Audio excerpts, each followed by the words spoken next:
Le Conseil des gardiens de la Révolution a tranché, il n'y a pas eu selon lui de fraude majeure pendant l'élection présidentielle du 12 juin en Iran et le résultat ne sera pas annulé. Mahmoud Ahmadinejad sera bel et bien investi entre le 26 juillet et le 19 août. Dans les rues de Téhéran, pourtant, les manifestations continuent.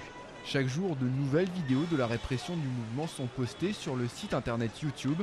Si leur authenticité est très difficilement vérifiable, la violence des interventions de la police y est bien visible. Il y aurait eu officiellement 17 morts depuis une dizaine de jours, bien plus selon les manifestants. Pour beaucoup d'Iraniens de l'étranger, la persistance de ces protestations est un signe d'espoir.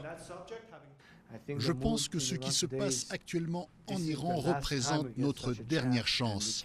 Il ne faut pas la laisser nous échapper. La plupart des analystes restent pourtant prudents et certains d'entre eux parient sur l'essoufflement du mouvement de protestation.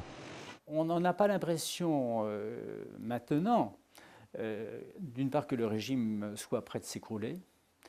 On n'a pas l'impression que la guerre civile est aux portes de l'Iran.